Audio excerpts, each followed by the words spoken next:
ജീവിക്കുന്നതിനായി ഇന്നും നമ്മളുടെ ഇടയിൽ ജീവിക്കുന്നുവെന്നും നമ്മൾ വിശ്വസിക്കണം. ഹൃദയത്തിൽ വിശ്വസിച്ച് അതിരും കൊണ്ട് നമ്മൾ ഏറ്റുപറയണം, യേശു ഏക രക്ഷകനാണെന്നും ഏക കർത്താവാണെന്നും. പ്രിയപ്പെട്ടവരെ, പരിമിതികളില്ലാതെ ദൈവം മനുഷ്യനെ സ്നേഹിക്കുന്നു. അനന്തമായ സ്നേഹത്തിന്റെ സാഗരമായ ദൈവം മനുഷ്യന്റെ പരിമിതികളിലേക്ക് ഇറങ്ങി വന്ന അനുഗ്രഹത്തിന്റെ തിരുനാളാ ക്രിസ്മസ്.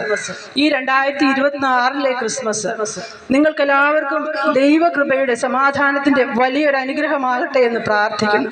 സുവിശേഷത്തിലെ മാലാഖമാർ ഈശോയുടെ ജനന സമയത്ത് ഉച്ചത്തിൽ പ്രഘോഷിച്ചൊരു വചനമാണ്, അത്യുന്നതങ്ങളിൽ ദൈവത്തിന് മഹത്വം, ഭൂമിയിൽ ദൈവകൃപ ലഭിച്ചവർക്ക് സമാധാനം.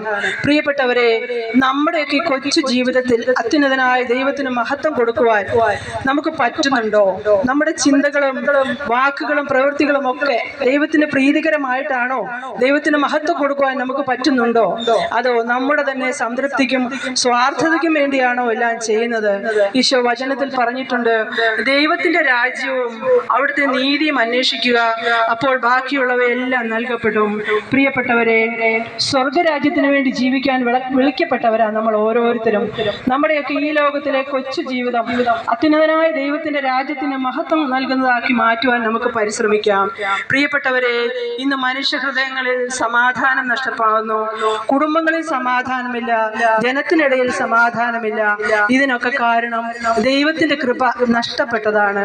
ആർക്കും ആരെയും സ്നേഹിക്കാനുള്ള മനസ്സില്ല. സ്നേഹിക്കാനുള്ള മനസ്സുള്ളവർക്ക് സമാധാനം ലഭിക്കുന്നുണ്ട്. പ്രിയപ്പെട്ടവരെ, നമുക്ക് ദൈവത്തോട് പ്രാർത്ഥിക്കാം, മറ്റുള്ളവരെ സ്നേഹിക്കാനുള്ള ഒരു മനസ്സ് എനിക്ക് തരണമേ എന്ന്.